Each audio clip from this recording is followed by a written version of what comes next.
अस्सलाम वालेकुम। All out में Naseem Rajput metro one news के तमाम नाजरीन से मुखातिब है। ईद सईद गुजर गई और आप तमाम लोगों का बहुत बहुत शुक्रिया।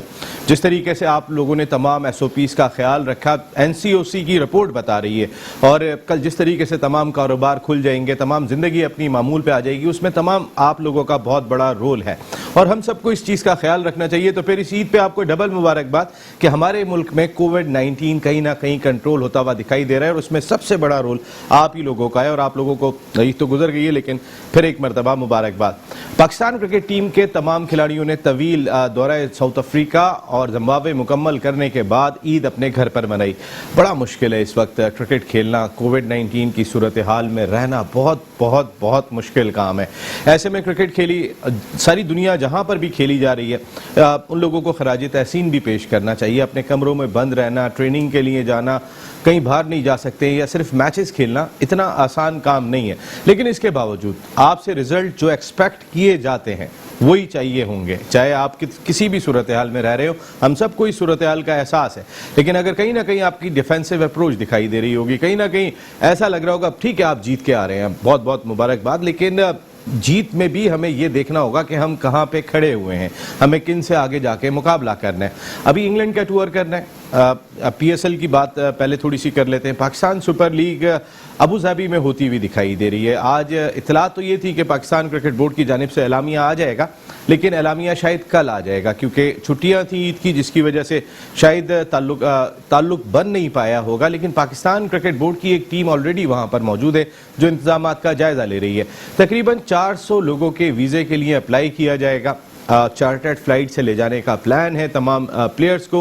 अबू धाबी में ये सीरीज हो सकता है यकुम से शुरू ना हो, बकिया जो 20 मैचेस हैं वो 1-2 दिन आगे भी बढ़ सकते हैं। इसकी वजह वहाँ के अपने कवानीन है, क्वारंटाइन होना पड़ेगा, जितने दिन वो कहेंगे उतना होना पड़ेगा। लेकिन इतलात ये है कि 2 दिन तमाम के तमाम वो स्टेक होल्डर्स जो PSL सीजन 6 के बकिया मैचेस का हिस्सा होंगे वो एक होटल में क्वारंटाइन हो जाएंगे। उसके बाद 2 दिन के बाद वो चार्टर्ड फ्लाइट से वहाँ पहुँचेंगे, फिर 7 दिन वहाँ क्वारंटाइन होना होगा। तो तकरीबन 28-29 तो शायद वहीं हो जाएगी। तो फिर 2-3 दिन की प्रैक्टिस तो हो सकता है यकुम से मैचेस शुरू ना हो, 2 या 3 से शुरू हो, और 20 को फाइनल लाजमी खेलना पड़ेगा, ख़त्म करना पड़ेगी 20 तक, क्योंकि अगले 3 दिन के बाद पाकिस्तान ने इंग्लैंड के टूर पर रवाना होना है। इंग्लैंड के टूर के बाद पाकिस्तान क्रिकेट बोर्ड ने वेस्ट इंडीज़ की आइटनरी भी जारी कर दी है। पाकिस्तान क्रिकेट टीम इंग्लैंड का टूर मुकम्मल करते ही 21 जुलाई को पहुंचेगी वेस्ट इंडीज़, जहां पर 27 से पहला T20 मैच खेला जाएगा। इब्तिदा में यह तय था कि 3 टेस्ट मैचेस और 3 T20 मैचेस खेले जाएंगे, लेकिन 2 T20 मैचेस का इजाफा कर दिया गया और 1 टेस्ट मैच कम कर दिया गया।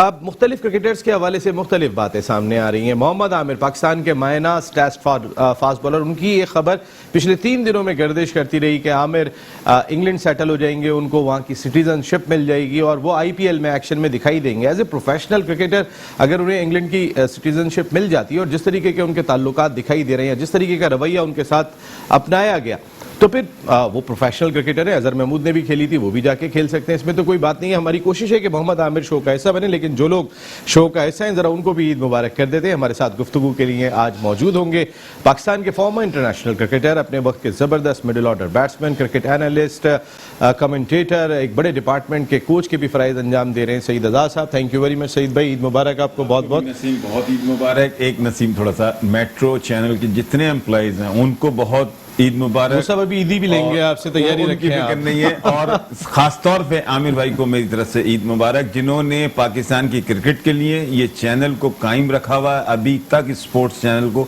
इससे ज्यादा मेरे ख्याल में मेट्रो जितना काम कर रहा है पाकिस्तान के लिए और स्पोर्ट्स के लिए, कोई पाकिस्तान में ऐसा चैनल नहीं है जो कंटिन्यू और रेगुलर कर रहा हो। बिल्कुल, आमिर भाई की सरबराही में हमें मैनेजमेंट का बहुत बड़ा रोल दिखाई देता है। उनके साथ मौजूद है वो क्रिकेटर के जो नॉक कर रहे थे पाकिस्तान क्रिकेट टीम के दरवाजे पे, टेस्ट क्रिकेट खेलते खेलते रह गए। अनफॉर्चुनेटली ये बहुत सारे क्रिकेटर्स के साथ हुआ, लेकिन बड़ा नाम, बड़ी क्रिकेट इंग्लैंड में भी प्रोफेशनल खेली, यहाँ पर भी जबरदस्त फर्स्ट क्लास क्रिकेट खेली। एक बड़े डिपार्टमेंट के कोच के फराइज भी अंजाम दे रहे हैं, क्रिकेट एनालिस्ट, कमेंटेटर अलीम मूसा भाई। Thank you very much Aleem भाई, ईद मुबारक आपको भी ईद मुबारक। और मैं अभी आपके पास आता हूँ, इस वक्त जो आपके नेशनल बैंक से भी बड़ी क्रिकेट खेली है उस क्रिकेटर ने जो इस वक्त टेलीफोन लाइन पर आ गए, जरा उनसे पहले हम बात करेंगे। पाकिस्तान क्रिकेट का बड़ा नाम, वो बॉलर के अब वो एग्रेशन शायद हमारी क्रिकेट में मिस होती हुई दिखाई दे रही है। जगह पे गेंद करना, वसीम अकरम जिनके बारे में कहते थे कि उस उम्र में मैं भी इतना अच्छा बॉलर नहीं था जितने वो अच्छे बॉलर थे, लेकिन अब उनके बारे में जो इत्तलात आ रही हैं उनसे ही जान लेंगे। पाकिस्तान के मायनाज टेस्ट फास्ट बॉलर और T20 और ODI क्रिकेट की बात करें तो वर्ल्ड में नुमाया बॉलर्स में जिनका शुमार होता है, मोहम्मद आमिर ने हमें टेलीफोन लाइन पर ज्वाइन किया। अस्सलाम वालेकुम मोहम्मद आमिर। नसीम भाई, अस्सलाम वालेकुम। सबको ईद मुबारक। सबको ईद मुबारक। आपके दो कोचेस बैठे हुए, सईद आजाद साहब और अली मूसा भाई। ये शहजादे आपकी शो की जान है ये दो लोग। वाकई में आपने आमिर, हम तो चलो मैं जाने, मगर यकीन करो कि जिस उम्र में तुम आए थे पाकिस्तान के क्रिकेट में और डिपार्टमेंट में, तुम हमारी जान थे। अभी भी और अभी तक जान है। वाकई में आमिर है। लेकिन आपका सुना है आप इंग्लैंड की जान बनने जा रहे हैं। इतनी सारी खबरें सोशल मीडिया पे गर्दिश कर रही हैं, आमिर नेशनलिटी मिल जाएगी, आमिर IPL खेलेंगे। ये जो जाने आपको खबरें दे रही हैं, पता नहीं कौन सी जाने हैं, गलत खबरें देते हैं आपको। ये इत्तलात ऐसी कहीं ना कहीं अखबार में ये भी था, मुझे तो ये पता है आपने गांव में जो 3 T20 मैचेस की तगड़ी सीरीज खेली है वहां पे टेप बॉल क्रिकेट की, उसमें एजाज भाई को हराया, लेकिन मीडिया में खबरें आ रही हैं आपने ईद इंग्लैंड में मनाई। नहीं यार, क्या हो गया, मैं तो गांव में था, आपको तो पता ही है। बिल्कुल मुझे पता है। मैंने गांव में ईद मनाई है। वो क्या कहते हैं, हमारा गांव है, 14 घर हैं उसमें, और सारे हम रिलेटिव्स हैं, कजन, सब अंकल, मतलब कोई बाहर का बंदा नहीं है। तो मैंने तो 10 दिन वहीं पे गुजारे। बिल्कुल, और सीरीज भी जीत गए, जो लगी हुई सीरीज थी, आपको बहुत बहुत मुबारक हो। Thank you. आप लोगों ने भी विशेष दी थी, दुआएं दी थी, आप लोगों का भी बहुत शुक्रिया। बिल्कुल। आमिर, वैसे अगर जिस तरह नेशनलिटी की बात हो रही है, आप अगर मिल भी जाती है, भाभी का भी ताल्लुक वहाँ से, कुछ इत्तलात ये कि आप भी वहाँ, अगर जो हालात यहाँ पे आपके लिए खास तौर पे पाकिस्तान क्रिकेट के बने हुए हैं और आपको IPL खेलने का मौका मिलता है, एज ए प्रोफेशनल क्रिकेटर खेलेंगे? क्योंकि जब हमारे क्रिकेटर नहीं जा रहे थे, कमेंटेटर्स भी जाते थे, सब जाते थे वहाँ पे। देखिए, ये आपने बिल्कुल सही बात की है। जिसको अपॉर्चुनिटीज मिली है सबने अवेल की है। लेकिन अभी तो जिन्होंने ये खबर फैलाई, अभी तो बहुत दूर है, क्या कहते हैं वो, अभी अंगूर खट्टे हैं। पहले ही उन्होंने ये खबरें फैला दी हैं। अभी तो मेरा वैसे ही प्रोसेस जो है रेजिडेंस का, वो 1.5-2 साल का भी है प्रोसेस। उसके बाद पासपोर्ट के लिए अप्लाई करना। और बाकी जब तक मेरी क्रिकेट है, अभी तो मैं आपको पहले बोला है कि मैंने इस मैनेजमेंट के साथ ऐलान किया था, पाकिस्तान क्रिकेट को नहीं छोड़ा था। ठीक है, तो अभी मेरा एम्बिशन तो यही है कि अगर मुझे, जैसे मैं ऑलरेडी कहता आ रहा हूँ कि अगर चीजें फ्यूचर में बेटर हुई तो मैं पाकिस्तान को रिप्रेजेंट कर सकता हूँ। तो अगर मैंने नहीं करना होता तो मैं फिर ये बात ही ना करता। तो अभी तो मेरे ये माइंड में भी नहीं आता कि मैं जाके इंग्लैंड सेटल्ड हो जाऊंगा। अभी मेरी 5-6 साल क्रिकेट है। अभी हमारा सबसे बड़ा ब्रांड जो है PSL है। ठीक है, हमें PSL से आगे कोई चीज नहीं है, और मैं अभी PSL भी खेल रहा हूँ, उसको एंजॉय कर रहा हूँ। तो ये पता नहीं, वैसे कई दफा ना एज अ ह्यूमन आप अंदर से जाके ना हर्ट भी होते, फ्रस्ट्रेट भी ये चीजें करती कि गलत किसी चीज का कोई पता ही नहीं है, वो आप बगैर पूछे किसी के चला देते न्यूज। पता नहीं क्यों, मुझे नहीं समझ आती। नहीं, ये अच्छा हुआ आपने क्लियर कर दिया, वरना कई इंडियन जर्नलिस्ट हमारे दोस्त हैं, वो कहते हैं आपके आमिर दोस्त हैं, जरा पता करें। आमिर को अगर नहीं पता तो मैं बताता हूँ। आमिर, अल्लाह ने तुम्हें इतनी इज्जत दी है, इतनी क्वालिटी दी है कि लोगों के वसीले बने हुए हो तुम। लोगों को इसमें क्या फर्क पड़ता है, उनको चलाने दो, उनको बाहर लेके। तुमने तो यहाँ लाइव आके बता दिया कि चलने दो, उनकी रोजी चलने दो, जो बोल रहे हैं। बिल्कुल ऐसे ही है, चलने दे। बिल्कुल, ये बात सही दिखाई देती है। और वर्ल्ड T20 की तो तैयारी है वैसे इसी मैनेजमेंट के साथ ना। ये बड़ा मुश्किल सवाल कर रहे हैं आप। नहीं, मैं वैसे ही जानना चाह रहा था आमिर, क्योंकि कहीं ना कहीं हमारा माइंडसेट, मेरी अपनी जाती राय, सईद भाई भी ये बात एग्री कर रहे थे कि हमारा माइंडसेट कुछ नेगेटिव होता जा रहा है। कुछ हमारा माइंडसेट जो है वो उस तरीके का नहीं है टीम का जो होना चाहिए इस वक्त जो मॉडर्न डे क्रिकेट हो रही है। वो नसीम भाई, मेरे या आपके कहने से फर्क नहीं पड़ता, बल्कि लोगों ने देख लिया जो जिम्बाब्वे के साथ टीम का माइंडसेट था, वो नजर आ जाता है। और ऐसे ही लग रहा था कि जिस माइंडसेट से जिम्बाब्वे खेल रहे उसी माइंडसेट से हम भी खेल रहे हैं। तो ये जब वो ऐसे होता है कि जब आप माहौल ऐसा क्रिएट करते हो, जब लड़कों के माइंड में डाउट्स जाते हैं कि यार फाइटिंग फॉर प्लेसेस, तो जब ये माइंड में जाता है तो ऑटोमेटिकली ये चीजें आ जाती हैं। फिर आप सेल्फ डिफेंस पे वो चले जाते हो कि यार डिफेंसिव मोड में चले जाते हो कि शायद अगली सीरीज खेलूं कि ना खेलूं, अगला मैच खेलूं कि ना खेलूं। जब आप क्रिएट कर देते हो एनवायरनमेंट ऐसा, तो प्लेयर्स का जो माइंड सेट है वो वैसा ही बन जाता है जो आपको जिम्बाब्वे सीरीज में नजर आए। बिल्कुल माइंडसेट वाकई में जिस तरीके का दिखाई दे रहा है, हम 165 रन बनाने के बाद बात करते हैं कि 165 रन हमारा जिम्बाब्वे के खिलाफ टारगेट था, तो समझ में नहीं आता। वैसे माइंडसेट इस वक्त टीम में अगर हम देखते हैं तो दो आदमी बहुत बड़ी अथॉरिटी दिखाई देते हैं, मिसबाह-उल हक और वकार यूनुस। आप उनके हवाले से ऑलरेडी काफ़ी बातें कर चुके हैं, लेकिन जब आप क्रिकेट खेला करते थे, जिस वक्त आप ड्रेसिंग रूम में हुआ करते थे, वो माहौल उस वक्त भी ऐसे ही था? मिसबाह की अप्रोच एज ए कैप्टन? वो तो आई थिंक सबको ही पता है, और हमेशा से उनकी जो अप्रोच रही है वो डिफेंसिव रही है, इसमें कोई दो राय है भी नहीं। I think he has to change. अगर वो इस मोड में आए हैं, इस जॉब के लिए आए हैं, तो उनको आजकल की जो मॉडर्न क्रिकेट है उसके साथ चलना पड़ेगा। अगर आप देखें, कहने से कुछ नहीं होता, आप देख लेना अराउंड चीजें, आप देख ले वर्ल्ड में क्या हो रहा है, टीमें किस तरफ जा रही हैं। वो अब हम 150 करते हैं तो कहते हैं हमारा टारगेट ही यही था। अगर आपने देखा हो, स्टेटमेंट्स देखी हो, तो वो हमारा तो टारगेट ही 150 था। जिम्बाब्वे के खिलाफ अगर हमारा टारगेट 20 ओवर में 150 है, तो जहां पे ऑस्ट्रेलिया आएगी, न्यूजीलैंड आएगी, वहां पे हमारा टारगेट क्या होगा? 120। तो आप ये माइंडसेट चेक कर लेना, आप कहने की तो जरूरत नहीं, आपको आप चीजें नजर आती हैं। तो जब चीजें नजर आ रही होती हैं तो फिर आई थिंक जो अथॉरिटीज होती हैं उनको बैठ के सोचना पड़ता है कि वी हैव टू चेंज। तो आपको अगर T20 वर्ल्ड कप में जाना है और टीम की परफॉर्मेंस को देखना है तो आपको माइंडसेट चेंज करना पड़ेगा। अब टीमों का माइंडसेट है, भाई अगर अच्छा विकेट है 20 ओवर में 200 करना है, 180 प्लस करना है। ये 150 वाला किस्सा जब 2007 में क्रिकेट स्टार्ट हुई थी T20, ये तब का है, अभी का नहीं है। अब कुछ और है। नहीं, बिल्कुल सही बात है, माहौल बिल्कुल चेंज हो गया। नज़ीर भाई, एक सेकंड, ये सवाल मेरा एक रह जाएगा। तो वर्ल्ड T20 में इस वक्त स्ट्रॉन्ग टीम कौन सी है? अगर वर्ल्ड T20 की बात करते हैं, दुनिया की कौन सी टीमें आपको स्ट्रॉन्ग लग रही हैं और हम कहां पर हैं? इंग्लैंड। अगर आप इंग्लैंड को देखें तो रिसेंटली अगर वो व्हाइट बॉल की सीरीज इंडिया में खेले और इंडिया को उन्होंने टफ टाइम दिया है। ठीक है, अगर आप देखें तो उनके हालांकि मेन प्लेयर जो है वो अनफिट भी हुए थे, उन्होंने टफ टाइम दिया। और हम जो है अभी हम टॉप 4 के तो पास भी नहीं आते। अगर आप उनकी तैयारी देखें, न्यूजीलैंड की, इंग्लैंड की, इंडिया की, ऑस्ट्रेलिया की, हम तो बहुत पीछे हैं उनसे। नहीं आमिर, मैं माशाल्लाह तुम्हें अल्लाह ने इतनी इज्जत दी, इतनी बड़ी क्रिकेट खेले हो, मगर मैं तो ये कह रहा हूं कि ये वाले टूर ने, ये T20 वाले टूर ने तो पाकिस्तान की T20 क्रिकेट खत्म कर दी। आप किसी रैंकिंग में नहीं आते। कोई आप बाबर आजम, आप बताओ, दुनिया का बेहतरीन प्लेयर टेस्ट क्रिकेट में, T20 में थोड़ी आप उसको परफॉर्मेंस देने के लिए उसको ओपन खिला रहे हो। ये कहां से T20 प्लेयर नहीं है बाबर आजम? बाबर को कहां का, आमिर को कहां का लड़वाएंगे? अब बाबर से भी लड़वा छोड़ दिया। मैं आमिर अपनी पर्सनल क्रिकेट की बात कर रहा हूं। बहुत ग्रेट प्लेयर है आमिर बाबर आजम, नो डाउट मेरा फेवरेट प्लेयर है, मगर वो उस फॉर्मेट का नहीं है। जब बाबर आजम ओपन जाएगा तो 160 से टीम उसको सेव करने के लिए कह रहे हैं कि 160 की अब क्रिकेट नहीं रही T20। वाकई में असल में क्या कि हाँ बिल्कुल बाबर की बात। नसीब भाई, मैं अपना ऑनेस्ट ओपिनियन दूं तो I would love to see Fakhar and Sharjeel. बिल्कुल। अच्छा, ये मेरी नहीं, आई थिंक ये पूरी पाकिस्तानी पब्लिक की भी डिमांड है कि उन दोनों को ओपन करनी चाहिए। वो T20 में हमें सूट करते हैं एज अ ओपनर। अगर बाबर वन डाउन भी आ जाएगा तो उसमें कोई इश्यू नहीं है। अगर वो दोनों और दोनों में से एक बंदा भी पावर प्ले खेल जाएगा, 6 ओवर में आपका 70 लगा होगा, आई गारंटी यू। आमिर, एक और चीज यार, आप चीज नोट करो कि टेस्ट क्रिकेट के स्टैंडर्ड में और जिम्बाब्वे के स्टैंडर्ड में पता चला कि नहीं चला? आपके बैटिंग ऑर्डर सही थे, आपकी टीम सही खेली है, सही नंबरों पे खेली है, उसको वन साइडेड करके आपने हरवा दिया। नहीं, बिल्कुल सही बात है, ये वाली चीज दिखाई दी। आमिर, आप जिस तरह आप कराची किंग्स के लिए खेलते हैं, वहां पे वसीम अकरम भी डग आउट में होते हैं। वसीम अकरम कोलकाता नाइट राइडर्स के थे, वहां भी फतह दिलाई थी उन्होंने। पाकिस्तान सुपर लीग के इस्लामाबाद यूनाइटेड के दोनों एडिशन जो एज ए कोच थे, वहां भी फतह हासिल की। कराची किंग्स आपके साथ फतह हासिल की।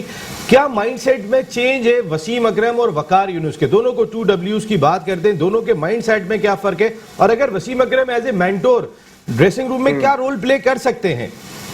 वो बहुत बड़ा रोल प्ले कर सकते हैं। जैसे आपने अभी मिसाल दी है IPL में उनका, फिर PSL में इस्लामाबाद के साथ, फिर हमारे साथ। तो देखें, उनका जो माइंडसेट है ना, जैसे मैंने आपको बोला है ना कि इंसान अपनी जॉब के साथ ऑनेस्ट वही होता है जो जॉब की रिक्वायरमेंट होती है, उस हिसाब से अपने आप को लगाता है, चेंज करता है। ना कि आप कप्तानी में कुछ जो माइंडसेट था आपका वही आके मैनेजमेंट में है, क्योंकि मैनेजमेंट भी एक एजुकेशन है। जैसे एक कप्तान की एक एजुकेशन होती है, इसी तरह एक मैनेजमेंट की आपको ये आर्ट सीखना पड़ता है, क्योंकि आपको प्लेयर के टेम्परामेंट को सीखना होता है, गेम की डिमांड को सीखना होता है। एज अ प्लेयर आप कुछ और सोचते हो, एज अ मैनेजमेंट आप और सोचते हो। तो वसीम भाई की सबसे बड़ी क्वालिटी ये है, वो आज आजकल की मॉडर्न क्रिकेट की रिक्वायरमेंट को समझते हैं और जो प्लेयर की डिमांड है उसको समझते हैं, ये डिफरेंस है। अच्छा, आपने लंका प्रीमियर लीग में गॉल ग्लैडिएटर्स की नुमाइंदगी की थी। नदीम उमर साहब, जिस वक्त आप बैन के बाद आए थे तो सबसे पहले आपने उमर एसोसिएट्स की जानिब से क्रिकेट खेली थी। ये मैनेजमेंट आपको कैसी लगी? खासकर मोइन भाई जो होते हैं वहां पर, ये कोई कैसी मैनेजमेंट लगी आपको? हुई देखिए, मोइन भाई भी उनका भी माइंडसेट बिल्कुल वसीम भाई की तरह है, उनका भी यही था। उन्होंने मुझे फुल फ्रीडम दिया हुआ था और कोच और मैनेजमेंट का मैं हमेशा से एज अ प्लेयर बिलीव करता हूँ कि उनका प्लेयर पे इतना ट्रस्ट होना चाहिए कि उनको प्लेयर को फ्रीडम देना पड़ता है। अगर आप प्लेयर को फ्रीडम नहीं देते तो वो एक्सप्रेस नहीं कर सकता। और मोइन भाई का यही ट्रस्ट था मेरे पे लंका लीग में कि वो मुझे यही कहते थे कि तुम्हें जो समझ आ रही है, तुम्हारा जो दिल करता है, तुम वो जाके करो। मैच के अगर नहीं होता तो मैच के बाद हम बैठ के हम सोच लेंगे क्या हो रहा है, कहाँ पे हम सही कर सकते हैं, कहाँ पे हम गलत कर सकते हैं। तो प्लेयर को एक बैकअप जो होता है वो मैनेजमेंट से मैं हमेशा कहता हूँ कि मिलना चाहिए, ना कि यार तुम करोगे तो ठीक है, नहीं करोगे तो वो भी बेंच पे बैठा हुआ है, वो भी बेंच पे बैठा हुआ है। तो जब आप प्लेयर के सामने ये बातें करते हो तो आप प्लेयर के माइंड में डाउट डाल रहे हो। तो मोइन भाई का ये डिफरेंस था, वो भी पॉजिटिव माइंडसेट, क्योंकि वो क्रिकेटर हैं। आई थिंक हर क्रिकेटर भी वो क्या कहते हैं, अब 90s के एरा के जितने भी प्लेयर्स हैं, हर प्लेयर का डिफरेंट एक माइंडसेट है। कुछ प्लेयर वहीं के वहीं रह गए हैं 90s में, अभी तक वो उस एरा से ही नहीं निकले, जो सच बात है। हम वहीं के वहीं बैठे हैं। कुछ प्लेयर्स हैं जिन्होंने अपने आप को चेंज किया, जैसे मैंने आपको मिसाल दी है वसीम भाई की, मोइन भाई की, कि वो मॉडर्न क्रिकेट को समझते हैं, मॉडर्न क्रिकेट के प्लेयर्स की डिमांड को समझते हैं। अलीम मूसा साहब आपसे बात करेंगे जी। हाँ, अस्सलाम वालेकुम आमिर। मैं तो ये पूछना चाहूँगा, अभी जैसे आपने कहा कि लड़के इनसिक्योर हैं अपनी जगह के लिए और वो पहले अपनी परफॉर्मेंस देना चाहते हैं, फिर टीम में जगह बनाना चाहते हैं, तो अगर आप समझते हो जैसे पीसीबी ने अभी एक इनिशिएटिव लिया है साइकोलॉजिस्ट रखने का, वो रखें या वसीम भाई सही होंगे इसमें? वसीम अकरम अगर उनको रख लें ड्रेसिंग रूम में एज ए मेंटोर, वो ठीक होंगे या साइकोलॉजिस्ट रखना चाहिए? आई थिंक वसीम भाई का बेटर होगा, क्योंकि वो एक तो क्रिकेटर हैं और क्रिकेटर के माइंडसेट को वही ज्यादा बेहतर समझ सकते हैं, क्योंकि इस दौर से वो निकले हुए हैं। जब प्लेयर से परफॉर्मेंस नहीं होती वो क्या सोच रहा होता है, जब होती है वो क्या सोच रहा होता है। तो आई थिंक वसीम भाई बेटर ऑप्शन होंगे, क्योंकि वो क्रिकेट को समझते हैं। बिल्कुल। और जिस तरीके से अगर हम बात कर लेते, वैसे आमिर आपने चैंपियंस ट्रॉफी में, हमें आपका स्पेल याद है, सरफराज उस वक्त कप्तान थे, वो एक डिसीजन कैसा था पाकिस्तान क्रिकेट बोर्ड का? उस वक्त हम एक मार्जिन से नंबर 1 टीम थे, मिसबाउल हक को लेके आना और सरफराज को T20 में, बाकी फॉर्मेट की बात नहीं करना, कप्तान हटाना, वो कहीं इफेक्ट किया पाकिस्तान क्रिकेट को? वो मैं तो बी ऑनेस्ट नसीम भाई बताऊं कि जब ये चीज हुई थी तो जो मेरे क्लोज लोग हैं जिनसे मैं हर चीज डिस्कस करता हूँ, जब मिकी को और सैफी भाई को जिस तरह हटाया गया था, तो मेरे ये वर्ड्स थे, मेरा अल्लाह गवाह है कि ये पाकिस्तान की हिस्ट्री का सबसे बड़ा ब्लंडर होगा। पाकिस्तान क्रिकेट आगे नहीं जाएगी, पीछे जाएगी, क्योंकि चीजें ऐसे वर्कआउट नहीं करती। ठीक है कि आज रात को आप कुछ हैं और सुबह उठे हैं और डिसीजंस आपने बना लिए, मैनेजमेंट हटा दी, कप्तान हटा दिया, ये कहीं भी नहीं होता, दुनिया में कहीं भी नहीं होता सिवाय पाकिस्तान के। तो वो बहुत बड़ा ब्लंडर था।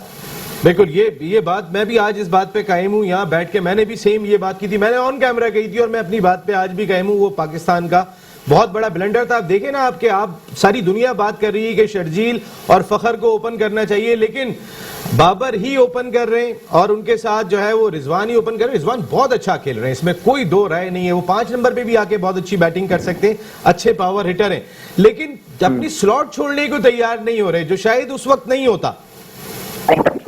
देखिए, अगर आप कहते हैं ना कि जी पाकिस्तान के साथ होना है जी, होना चाहिए, बिल्कुल होना चाहिए, तो जहां पे होना है वहां पे होना चाहिए। देखें, अगर मुझे कोई 4 ओपनर देता है ना कि आपके पास ये ऑप्शन है, इन चारों में से 2 आपने कलेक्ट करने हैं जी, बाबर और रिजवान है, फखर और शर्जील है, I would love to go with Fakhar और शर्जील फॉर T20, क्योंकि इसमें कोई दो राय नहीं है। वो जितना डोमिनेट कर सकते हैं बाबर और रिजवान नहीं खेलेंगे। बिल्कुल। कुछ आवाज आपकी आमिर थोड़ी सी डिस्ट्रैक्ट कर रही है। कट के लाइन एक मिनट, आमिर को दोबारा टेलीफोन लाइन पे ले रहे हैं। ये जो अलीम भाई, आमिर ने गुफ्तगू की बहुत सारी, मेंटोर का आपका सवाल सबसे पहले ले लेते हैं, तो फिर साइकोलॉजिस्ट की तो जरूरत ही नहीं है। नसीम भाई, वही बात है ना कि मतलब अब जब आपके ड्रेसिंग रूम में एक इतना बड़ा नाम हो, इतना वास्ट एक्सपीरियंस हो इंटरनेशनल क्रिकेट का, खेलने का भी, खिलाने का भी, देखने का भी, फिर कमेंट्री बॉक्स से उसके ऊपर कमेंट्स करने का भी, तो मेरा नहीं ख्याल कि वसीम अकरम से बड़ा और कोई आपको मिल सकता है मेंटोर और साइकोलॉजिस्ट, क्योंकि वो दो फायदे हो जाएंगे आपको। एक तो आपको एज अ कोच भी मिल जाएंगे जो कि लड़कों को उस टाइम टिप्स भी दे सकते हैं, और फिर लड़कों को भी पता होगा कि उनको जो बैठ के देख रहे हैं वो उनकी देर एंड देर गलती भी निकाल लेंगे, और फिर उनके ऊपर एक खेलने का अच्छा प्रेशर होगा। ये नहीं होगा कि अगर वो बैठे हुए हैं तो ये अच्छा ना खेल सकें। मेरा ख्याल है कि पीसीबी को चाहिए कि एक ट्राई करनी चाहिए ऐसी, वर्ल्ड कप में करें जो बड़ा यानी वसीम अकरम, आप एग्री करेंगे कि वसीम अकरम को एज ए मेंटोर लेकर आए? हमारे पास तो ये लेजेंड है। दूसरा ऑप्शन आमिर ने एक मरतबा फिर ज्वाइन कर लिया। आमिर, सब लोग बात कर रहे हैं कि अगर इंडिया की सूरत हाल जो इस वक्त दिखाई दे रही है, तो उसमें शायद वर्ल्ड T20 बाहर होगा, तो इंडिया जितना मजबूत अपने मुल्क में दिखाई देता है बाहर भी इतना ही मजबूत होगा। वैसे उनकी क्रिकेट बहुत इंप्रूव कर गई है हमारे मुकाबले में। वो उसमें तो कोई क्या कहते हैं ना, दो राय तो है ही नहीं है, क्योंकि अगर आप देखें वो इंग्लैंड में भी सीरीज जीते हुए हैं, वो न्यूजीलैंड जाके भी जीते हुए हैं, वो ऑस्ट्रेलिया में भी जाके जीते हुए हैं, वो दुबई में भी आगे एशिया कप ये वो सब जीते हुए हैं, क्योंकि उन्होंने अपनी टीम का बैलेंस ऐसे किया हुआ है कि उनको कहीं भी किसी कंडीशन में कोई प्रॉब्लम ही नहीं है। अगर आप उनके प्लेयर्स देखें, जिस कंडीशंस में वो जाते हैं उनके प्लेयर्स उसी कंडीशन के हिसाब से उन्होंने रेडी किए हुए हैं, तो उनके लिए तो कोई इशू नहीं है। उनके लिए कोई इतना बड़ा इशू दिखाई नहीं दे रहा हमें। वैसे आपको सब लोग देखना चाहते हैं, वैसे हम इस ईद के मौके पे आपसे कहेंगे कि कहीं ना कहीं कुछ अगर कोई गुफ्तगू बने तो फिर बनाइएगा। आपको सब एक्शन में देखना चाहते हैं, कोई रास्ता बने तो जरूर इस जानिब सोचिएगा। अल्लाह बेहतर जानता है। देखिए, फ्यूचर इंसान तो नहीं डिसाइड कर सकता, वो अल्लाह ही करता है। जैसे मैंने पहले बोला है कि वाई नॉट कि अगर चीजें बेहतर हुई तो जरूर, लेकिन फॉर नाउ अभी तो आई डोंट थिंक सो कि ऐसी कोई चीजें चल रही हैं। अगर अब आप देखें पाकिस्तान क्रिकेट अभी किस तरफ जा रही है सबको ही पता है। हम दुआ ही कर सकते हैं कि अल्लाह करे, क्योंकि जो वर्ल्ड कप होता है वो हर कंट्री के लिए, कंट्री के लोगों के लिए, प्लेयर के लिए बहुत बड़ा इवेंट होता है। क्योंकि आई रिमेम्बर दैट कि जब 2009 में मेरा पाकिस्तान के लिए डेब्यू हुआ था तो T20 वर्ल्ड कप में ही हुआ था, और जब हम जीत के आए थे तो वो जो इज्जत वो मुझे मिली थी, पूरी पाकिस्तान टीम को मिली थी। तो आई थिंक वो ऐसी चीजें और इस तरह का टूर्नामेंट आ रहा है तो उसके लिए हम दुआ कर सकते हैं कि पाकिस्तान क्रिकेट टीम जो है वो बेहतर हो और वर्ल्ड कप में जाके अच्छा परफॉर्म करे। उसके लिए जैसे आपने बात की, सईद भाई ने, अलीम भाई ने और मैंने भी, उसके लिए फिर आपको तैयारी भी उसी तरह की करनी चाहिए। अब वो बात वही है, मैं हमेशा से एक एग्जांपल देता हूँ, एक मैट्रिक पढ़ा हुआ और एक MA पढ़ा हुआ सेम नहीं हो सकते, ठीक है, वो सेम नहीं हो सकते। इसी तरह जो टीमों का स्टैंडर्ड है और हमारी टीम का स्टैंडर्ड है वो बराबर नहीं है, तो आपको उस तक जाने के लिए आपको तैयारी भी वैसी करनी पड़ेगी, माइंडसेट भी वैसा करना पड़ेगा। अलीम भाई, आप कुछ कहने कह रहे थे? हाँ, जी, मैं ये पूछना चाह रहा था आमिर, आपने अपने आप को तो शेप में रखा हुआ है ना? जी अल्हम्दुलिल्लाह, क्योंकि अलीम भाई मैं पाकिस्तान टीम में नहीं खेल रहा, बाकी क्रिकेट तो खेल रहा हूँ। अच्छा, माशाल्लाह, चलो अल्लाह मियां तुम्हें कामयाब करे, पाकिस्तान के लिए खेल। एजाज भाई को जो हराया है उससे ज्यादा लगा हुआ मैच था। आपको नहीं बताओ कितना लगा हुआ मैच था, और आप सबने आमिर को विश किया था, अलीम भाई ने भी, सईद भाई ने भी। अलीम, हम फिर विश कर, आमिर हम आपको फिर विश करते हैं, इंशाअल्लाह आप कम बैक करेंगे और हम सब आपको दोबारा एक्शन में देखेंगे। Thank you very much.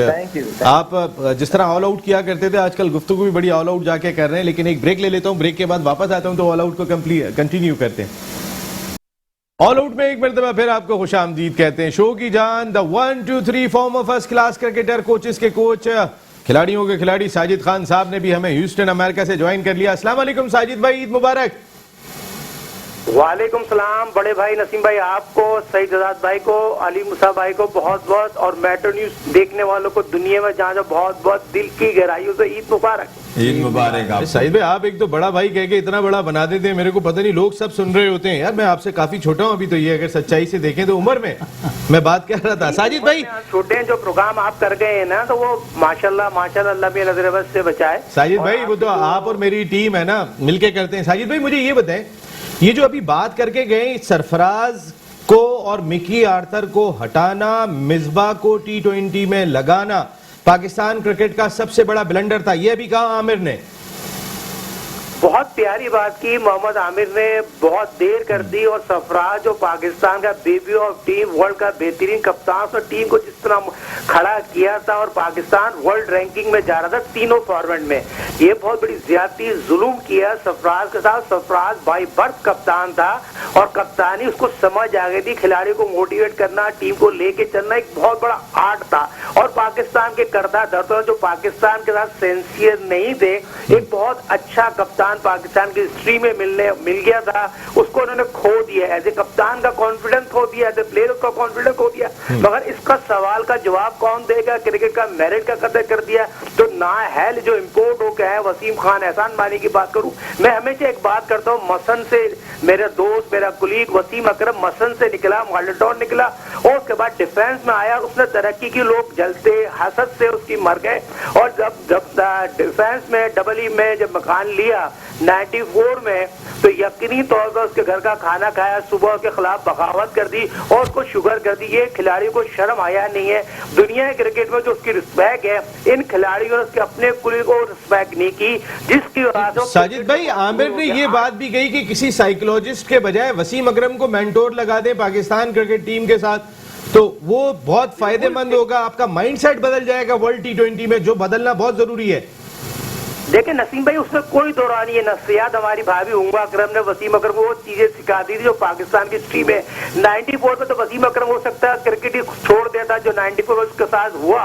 तो हम तो प्लेट उठा उठा के थक गए। यकीनी तौर पर मैं 94 में आपको पीछे ले जाता हूँ, डिफेंस नया जो लाहौर से घर लिया, पाकिस्तान टीम के खिलाड़ियों को दावत दी, सुबह जाके बगावत कर दी। कहने का मकसद ये, इन खिलाड़ियों को शुगर करा दी और इन खिलाड़ियों को दुख और दर्द दिए, मेरे ख्याल में पाकिस्तान की हिस्ट्री में किसी भी खिलाड़ी को नहीं मिला। मगर आमिर ने जो बात की, यकीनी तौर पर उस बात को सेकंड करना चाहिए। और वसीम अकरम पाकिस्तान में हर रोल में एडजस्ट कर सकता है, as a coach, as a mentor, अगर आपको क्रिकेट को जितना मॉडर्न क्रिकेट में आगे जाना है। मगर नसीम भाई, बहुत इंपॉर्टेंट बात आपके प्रोग्राम के तबुत से अपने नाज़रीन को बताना जरूरी है। पाकिस्तान सुपर लीग के हवाले से तहरीक इंसाफ और पीपल्स पार्टी की लड़ाई है। सिंध में अगर कराची में मैच होता है, सिंध गवर्नमेंट को इन्होंने आड़े हौसले, सिंध गवर्नमेंट जो मेरे अपने जराये देते हैं कि कराची में पाकिस्तान सुपर लीग होगा, सिंध गवर्नमेंट इनको एनओसी नहीं देगी। तो मेरे तक अब तक की ये इत्तला है, आगे का सर अबू धाबी में हो रही है इत्तलात के मुताबिक। और देखें एनसीओसी जो बता रहे हैं कि केसेस कम हो रहे हैं, तो कुछ नहीं कह सकते कल क्या रिजल्ट आए। लेकिन आज तक की खबर मैं दे रहा हूं कि अबू धाबी चार्टर्ड फ्लाइट से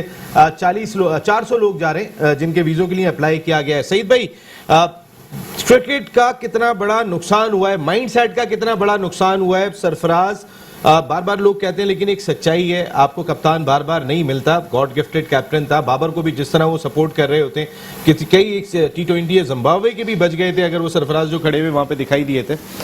तो वो कितना बड़ा ब्लंडर हुआ जो आमिर ने बात कही है। देखें आप नसीम, अगर मेरा तो स्टाइल ही बात करने का ऐसा है कि मैं तो वो जो ऑल आउट जाए, शॉर्ट जल्दी से, आप ये ना कि लंबी बात ना करें। ये इमरान खान ने ठीक है डिपार्टमेंट बंद किए, उनकी पॉलिसी क्या होगी डिपार्टमेंट नहीं, एसोसिएशन खिलाओ रीजन, उससे मुझे कुछ नहीं है, अच्छी होगी उन्होंने सोच। मगर उसके बाद जो हो रहा है ना, ये यकीन करें कि एक लॉबी काम कर रही है जो कि वो पाकिस्तान की बेहतरी के लिए नहीं कर रही, और वो ये चाहती नहीं है। अगर वकार यूनुस इस परफॉर्मेंस पे 4 साल कोच बना रहे, नेगेटिव इंसान है वकार यूनुस। अगर जितना बड़ा बॉलर था ना वो, आपस की बात ये है कि उतना बड़ा अच्छा इंसान नहीं है पाकिस्तान के लिए, वो नहीं सोचना चाहता। उसको अपने टर्नओवर के लिए सरफराज के साथ मिसबा, मैं रिजबा की यकीन करें कि मैं हमेशा मिसबा की इस वजह से इज्जत करता था, जिस टर्नओवर में 2010 में मिसबा आया था जब संभाला था 2016 तक, उस वक्त पाकिस्तान प्लेयर मिसबा बहुत अच्छा था सर, टेस्ट का प्लेयर। बाद आके उसने अपने आप को वो मेंशन किया कि मैं, अब उसको भी मैं कहता हूं वो नेगेटिव है। उसने इतनी बड़ी सरफराज के साथ ज्यादती, पूरी दुनिया में ऐसा नहीं हुआ होगा जो पाकिस्तान में अब हो रहा है, मिसबा के होते हुए, वकार यूनुस के होते हुए। अब बताओ, आप आमिर जैसे प्लेयर को रिटायर कर दिया, और जितने भी सुपरस्टार आप, चले मैं मानता हूं परफॉर्मेंस इतनी अच्छी नहीं हुई वहाब रियाज की, मैं मानता हूं आमिर थोड़ा सा टेढ़ा है, मैं मानता हूं उमर अकमल थोड़ा सा खवूजू था, ये था, मगर इनके अब वो काम खत्म हो गए मेरे भाई। मुल्क के लिए सोचें और उनसे एग्री करके बैठे। पाकिस्तान की टीम में इस वक्त तो मुझे ऐसा लगता है कि यार नसीम हद हो गई, सिर्फ 2 लड़कों से पूरा मुल्क चल रहा है, 4 आदमी से पूरा मुल्क पीसीबी चला रही है, मिसबा, वकार रिजवान और ये बाबर आजम, ये तो पाकिस्तान की टीम में ही किया है, मजाक बनाया हुआ है। पहले होता था एक पूरे के 7 8 के 10 कप्तान वही वर्ल्ड क्लास होता था, ठीक है, मगर ये क्रिकेट नहीं हो रही। बिल्कुल अलीम भाई, ये हो ही नहीं रही क्रिकेट। मुकाबला करना है, आमिर ने भी बात की कि आपके जो कंपटीशन है बड़ी तगड़ी टीमों के साथ होगा। इंग्लैंड को उन्होंने नंबर 1 टीम करार दिया, लेकिन एक बात उन्होंने कही कि मैं बिल्कुल खुल के कहता हूं कि शर्जील और फखर की जोड़ी को ही ओपन करना चाहिए अगर आपने कॉम्पीट करना है और अपने माइंड सेट को चेंज करना है। बाबर 3 पे आके बैटिंग करें,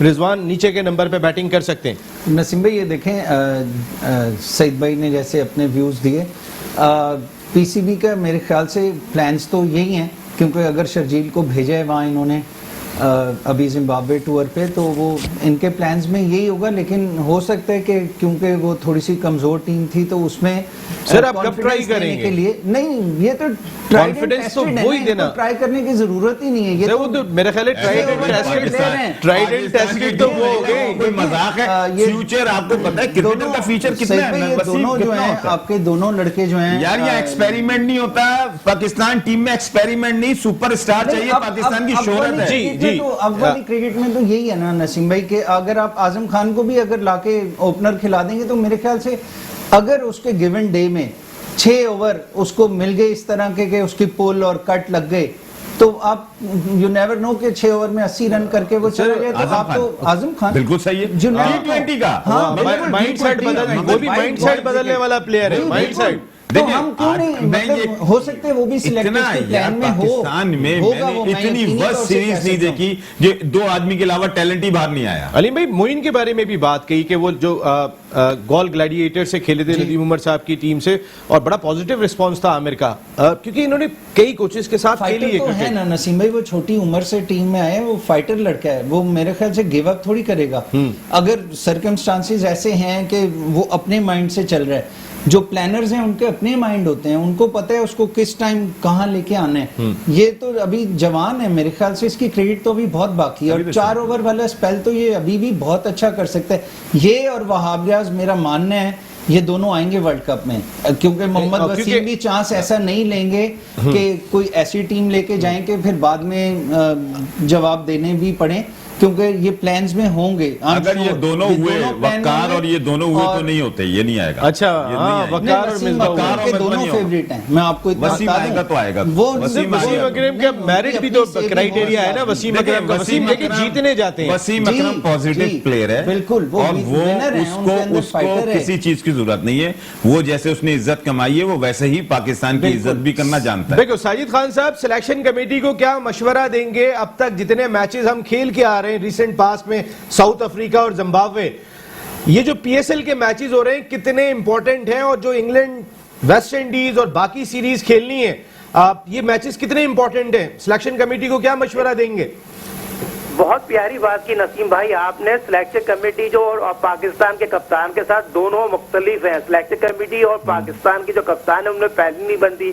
अगर बाबर आजम अगर जो बात कह रहे थे, आमिर की बात कर रहे हैं, शोएब मलिक की बात कर रहे हैं, वहाब रियाज की बात कर रहे हैं, तो उनको सिलेक्शन कमेटी को उनकी बात को सुनना चाहिए था। सिलेक्शन कमेटी के चेयरमैन रॉबर्ट स्टेम, मोहम्मद वसीम को इस तरह की बातें नहीं करना चाहिए। और पाकिस्तान सुपर लीग की जो आपने बात की, पाकिस्तान सुपर लीग में तो आपकी वर्ल्ड कप की टीम बनेगी, मगर आपका सवाल में बहुत जान है। फकर और शजील ऐसे प्लेयर है दुनिया के क्रिकेट में पाकिस्तान को वर्ल्ड कप जिता सकते हैं, और वसीम अकरम मेंटल हो, यकीनी तौर पर शोएब मलिक पाकिस्तान की रीढ़ की हड्डी बन सकता है। मगर दुख के साथ कहना पड़ेगा, जो बात हमारे जो पाकिस्तान क्रिकेट टीम में एक माफिया काम कर रहा है ना, लाइक एंड डिसलाइक, जिसकी चाहे जिसको लाइक करे, जिसको चाहे नजरअंदाज करते हैं, तो ये तमाम चीजें बिल्कुल खत्म होनी चाहिए। अलीम भाई कुछ कह रहे थे आप? साजिद भाई मैं आपसे एक चीज में ये इख्तिलाफ करूंगा कि अगर आप मोहम्मद वसीम को चीफ सेलेक्टर को अगर रबर स्टैम्प कह रहे हैं, तो ये तो आप समझे सदी का सबसे बड़ा वाकया हुआ है कि ताबिश खान ने डेब्यू किया इस उम्र में।